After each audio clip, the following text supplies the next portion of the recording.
Welcome to Jayasar IAS academy.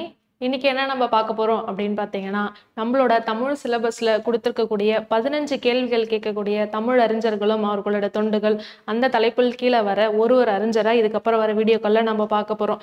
இன்னைக்கு first யாரை பார்க்க போறோம் அப்படின்னு சொல்லி பார்த்தீங்கன்னா, சி இலக்குவனார். இவரை பத்தியான தகவல்கள், இவர் படைத்த நூல்கள், அதுக்கப்புறம் இவர் வெளியிட்ட இதழ்கள், இது எல்லாமே இன்னைக்கு நம்ம பார்க்கலாம்.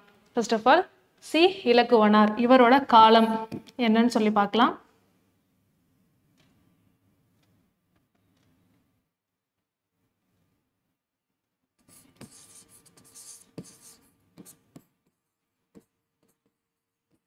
ஆயிரத்தி 1909 பிறந்து 1973 இவர் இறந்திருக்காரு. இவரோட இயற்பெயர்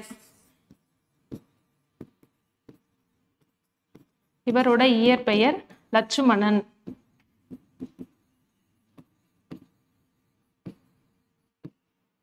இவரோட இயற்பெயர் லட்சுமணன்.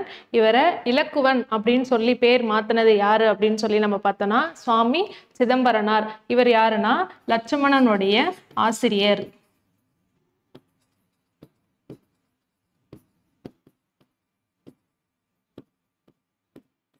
இவர் தான் இலக்குவன் அப்படின்னு சொல்லி இவருக்கு பேர் மாத்திருப்பார்.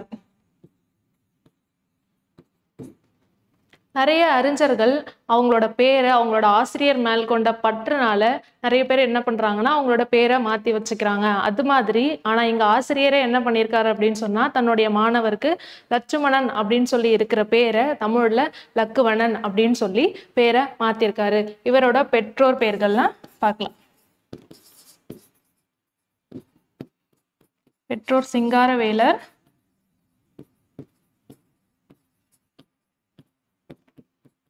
ரத்னதாட்சி அம்மையார்.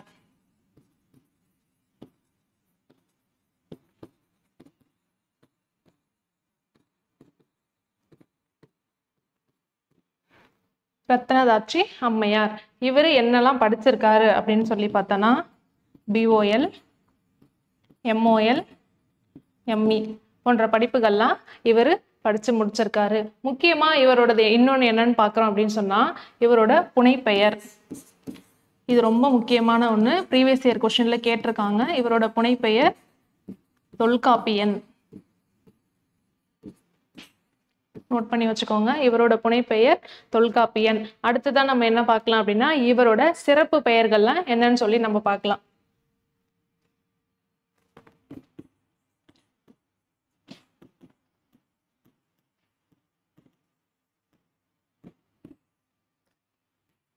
ஃபர்ஸ்ட் தமிழ் அரிமா. எல்லா நேமையும் நோட் பண்ணி வச்சுக்கோங்க. நம்ம புக்கை தாண்டி நிறைய அவுட் சோர்ஸ்ல இருந்து நம்ம கொடுத்துருக்கோம். அடுத்து தமிழர் தளபதி, முத்தமிழ் காவலர்,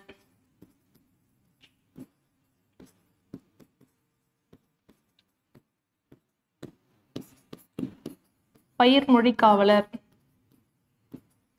இங்க பயிர்ன்றது அவரோட பயிற்றுவித்த வேலைகள். குரல் நெறி காவலர்,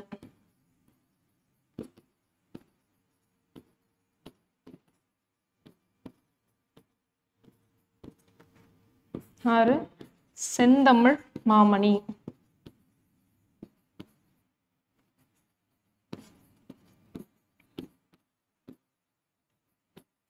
இன்னும் யார் அப்படி சொல்றாங்க அப்படின்னா மொழிப்போர் புலவர்.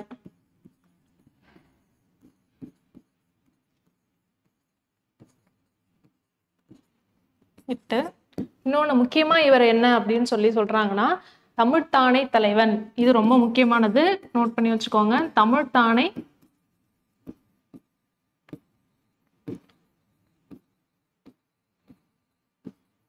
தலைவன். இந்த 8ம் இவரோட முக்கியமான சிறப்பு பெயர்கள். இதுக்கு அடுத்து என்ன பார்க்கலாம் அப்படின்னு சொல்லி பார்த்தீங்கன்னா இவர் படித்த நூல்கள். எல்லா நூலையும் நோட் பண்ணி வச்சுக்கோங்க.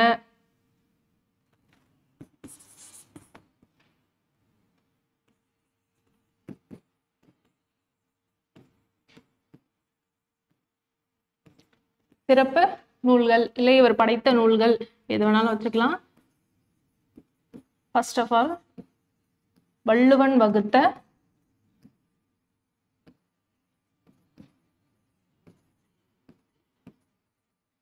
அரசியல், வள்ளுவன் வகுத்த அரசியல், வள்ளுவன் கண்ட இல்லறம்,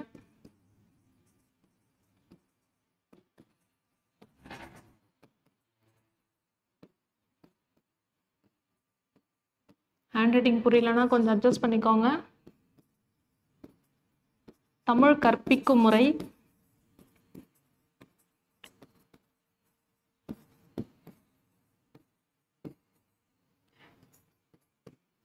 சங்க இலக்கியத்தின் சொல்லாய்வுகள், சங்க இலக்கியத்தின்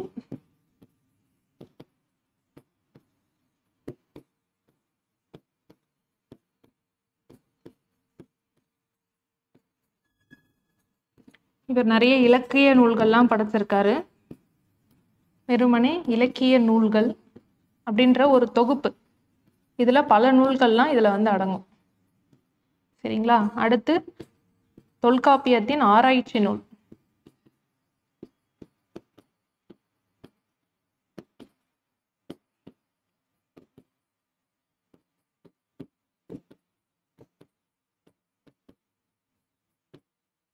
தொல்காப்பியத்தின் ஆராய்ச்சி நூல். இதுக்கு அடுத்து பார்த்தீங்கன்னா நிறைய இருக்கு, நோட் பண்ணிக்கோங்க. அடுத்து எழிலரசி, இது வேற எப்படியும் சொல்றாங்க, காதலின் வெற்றி.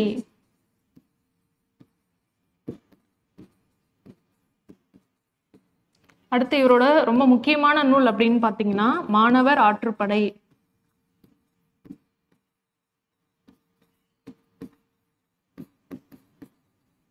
இது ரொம்ப முக்கியம்.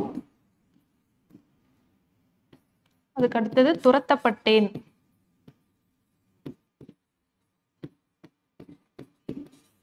அவர் வாழ்க்கையில அடைஞ்ச இன்னல்கள் பத்தியும் அவர் கடந்து வந்த பாதை பத்தியும் இதுல சொல்லியிருப்பாரு.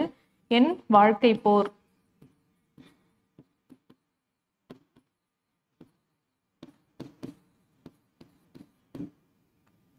அடுத்து அமைச்சர் யார்?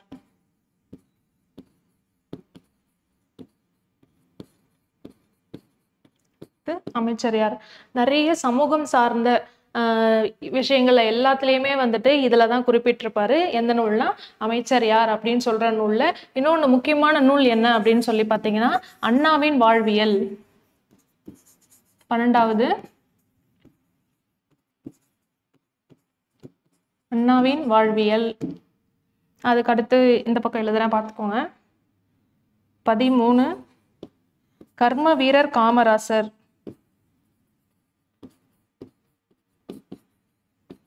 கர்ம வீரர் காமராசர். 14 பழந்தமிழ்.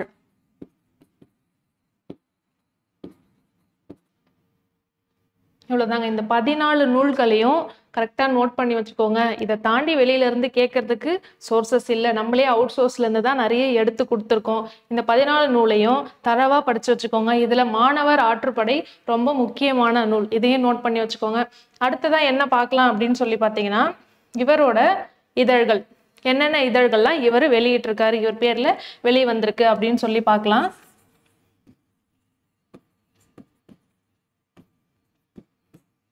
ஒண்ணு குறள் நெறி,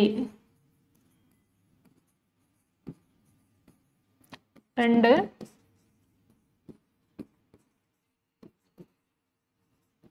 திராவிட கூட்டரசு. இந்த திராவிட கூட்டரசு ப்ரீவியஸ் இயர் கொஸ்டின்ல கேட்ட ஒரு இதழ் தான், இதை கரெக்டா நோட் பண்ணிக்கோங்க.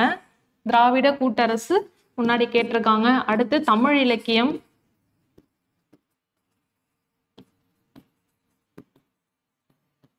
தமிழ் இலக்கியம். அடுத்து வெறும் இலக்கியம். வெறும் இலக்கியம் இலக்கியம் அப்படின்றத மட்டும் ஒரு இதழா வெளியிட்டிருக்காரு. இது தமிழ்ல வெளிவந்த இதழ்கள். இதே ஆங்கிலத்துல என்னென்ன இதழ்கள்லாம் வெளியிட்டிருக்காரு அப்படின்னு சொல்லி பார்க்கலாம். ஆங்கிலத்துலன்னு பார்க்கும்போது நம்ம ஆல்ரெடி பார்த்த தமிழ்ல குறள் நெறி அப்படின்னு சொல்ற இதழை ஆங்கிலத்திலையும் வெளியிட்டிருக்காங்க. ஆங்கிலத்துல குறள் நெறி அப்படின்னு சொல்லி ஆங்கிலத்துல மேகசினா வந்திருக்கு. அடுத்து இன்னொன்னு என்னன்னு பாத்தீங்கன்னா திராவிடியன் ஃபெடரேஷன்.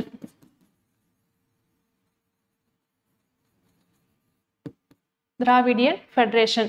இது 2 நூல்களும், அதாவது இது 2 இதழ்களும் ஆங்கிலத்துல வெளிவந்திருக்கு. இந்த 4 இதழ்களும் தமிழ்ல வெளிவந்திருக்கு. இது மட்டும் இல்லாம இப்போ இங்கிலீஷ்ல அவங்க என்ன நூல்கள்லாம் எழுதியிருக்காங்க அப்படின்னு சொல்லி கேட்கறதுக்கும் வாய்ப்பு இருக்கு இல்லையா? அதனால இவர் இங்கிலீஷ்ல என்ன நூல்கள்லாம் எழுதியிருக்காரு அப்படின்னு சொல்லி பார்க்கலாம். ஃபர்ஸ்ட் தொல்காப்பியம்,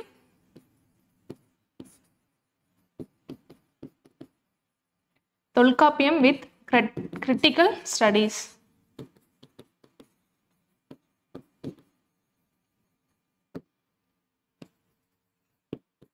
அடுத்து பார்த்தீங்கன்னா த மேக்கிங்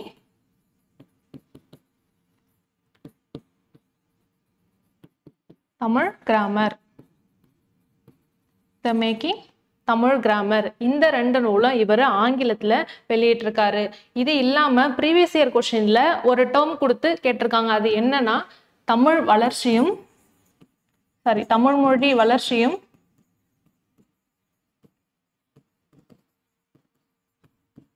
தோற்றமும். இந்த டேர்ம் கொடுத்துட்டு இது யாரு சொன்னா, இது யார் எழுதின நூல் அப்படின்னு சொல்லி டிரான்ஸ்லேட் பண்ணியும் கொடுத்துருக்காங்க. இதுவும் வந்துட்டு சி லக்குவனார் இவர் எழுதின நூல் தான். இதே ஆப்ஷன்ல லக்குவனார் மட்டும் தான் இருந்தது, மற்றது யாருமே இதுக்கு சம்மந்தப்பட்டதா இல்லை. அப்போ இந்த தமிழ் மொழி வளர்ச்சியும் தோற்றமும் அப்படின்னு சொல்லி கொடுத்து கூட கொஸ்டின் கேட்டிருக்காங்க. இது ப்ரீவியஸ் இயர் கொஸ்டின்ல வந்திருக்கு. ஓகேங்களா? இது எல்லாமே வந்துட்டு கரெக்டா நோட் பண்ணிக்கோங்க. இது இலக்கியம், இது தமிழ் இலக்கியம், இது தமிழ் நூல், இது வந்துட்டு இங்கிலீஷ்ல வெளியான மேகசின்ஸ். இப்போ ஒரு முறை ஃபுல்லா கிளான்ஸ் பார்த்துடலாமா? சி லக்குவனார் இவரை பத்தி தான் பார்க்க போறோம். இவரோட காலம் என்ன அப்படின்னு சொல்லி பார்த்தீங்கன்னா 1909 இருந்து 1973 காலங்கள்ல எல்லா அறிஞர்களுக்கும் கரெக்டா நோட் பண்ணி வச்சுக்கோங்க. மேட்ச்ல கொடுத்துட்டு இந்த சைடு காலத்தை கொடுத்துட்டு கோட்வேர்டா இது பண்ண சொல்லலாம். அதனால வந்துட்டு நீங்க காலத்தையும் எல்லா அறிஞர்களுக்கும் கரெக்டா படிச்சு வச்சுக்கோங்க. அதுக்கப்புறம் கொடுக்குற அப்ரிவேஷன்ஸ் அதையும் படிச்சுக்கோங்க. சப்போ சி லக்குவனார் 1909 1973. அடுத்து இவரோட இயற்பெயர் அப்படின்னு சொல்லி பார்க்கும்போது லட்சுமணன். இதை அவரோட ஆசிரியரான சாமி சிதம்பரனார் தான் வந்துட்டு லக்குவணன் அப்படின்னு சொல்லி பேர் மாத்திருப்பாரு. இவரோட பெற்றோர் யாருன்னு பார்த்தீங்கன்னா சிங்காரவேலர் ரத்தினதாட்சி அம்மையார். இவரோட பெற்றோர் சிங்காரவேலர் ரத்தினதாட்சி அம்மையார். இவரோட ஊர் இதுல நம்ம மிஸ் பண்ணிட்டோம், நான் இப்ப சொல்றேன். திருத்துறைப்பூண்டி அப்படின்ற ஊர்ல வாய்மேடு அப்படின்னு சொல்ற பகுதியில இவர் பிறந்திருக்காரு. இவரோட படிப்பு என்னன்னு பார்த்தீங்கன்னா BOL MOL MA இதெல்லாம் அவர் முடிச்சிருக்காரு. இதுக்கு அடுத்து இவரோட சிறப்பு பெயர், இது இல்லாம புனைப்பெயர்னு ஒண்ணு இருக்கு, அதுதான் தொல்காப்பியன். இது ரொம்ப முக்கியமானது. அடுத்து இவரோட சிறப்பு பெயர்னு பார்க்கும்போது தமிழ் அரிமா, தமிழர் தளபதி, முத்தமிழ் காவலர், பயிர்மொழி காவலர், குரல் நெறி காவலர், அதுக்கு அடுத்து வந்து மொழிப்போர் புலவர், செந்தமிழ் மாமணி, முக்கியமான ஒண்ணு தமிழ்த்தானை தலைவன் அப்படின்னு சொல்லி லக்குவனாரை அழைக்கிறாங்க. அதுக்கு அடுத்து பார்த்தா இவர் படித்த நூல்கள் என்னென்னு சொல்லி பார்க்கலாம். வள்ளுவன் கண்ட இல்லறம், அடுத்து வள்ளுவன் வகுத்த அரசியல், அடுத்து தமிழ் கற்பிக்கும் முறை, எழிலரசி, அதுக்கப்புறம் மாணவர் ஆற்றுப்படை, துரத்தப்பட்டேன், அமைச்சர் யார், என் வாழ்க்கை போர், இதுக்கு அடுத்து பார்க்கும்போது பழந்தமிழ், அண்ணாவின் வாழ்வியல், கர்ம வீரர் காமராசர், இந்த மாதிரி இத்தனை நூல்களையும் இவர் படைச்சிருக்காரு. அது மட்டும் இல்லாம இவர் வெளியிட்ட இதழ்கள் என்னென்னு சொல்லி பார்க்கலாம்.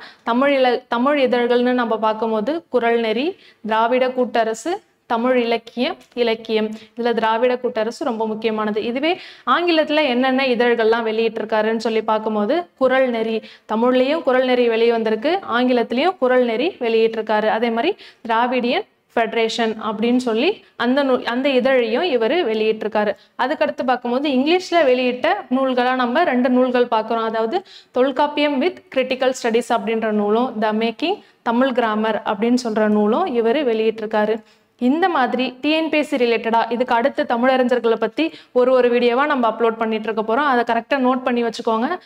இந்த மாதிரி டிஎன்பிஎஸ்சி ரிலேட்டடான வீடியோஸ்லாம் பார்க்கறதுக்காக நம்மளோட JSR IAS அகாடமியை ஃபாலோ பண்ணிக்கோங்க. நன்றி.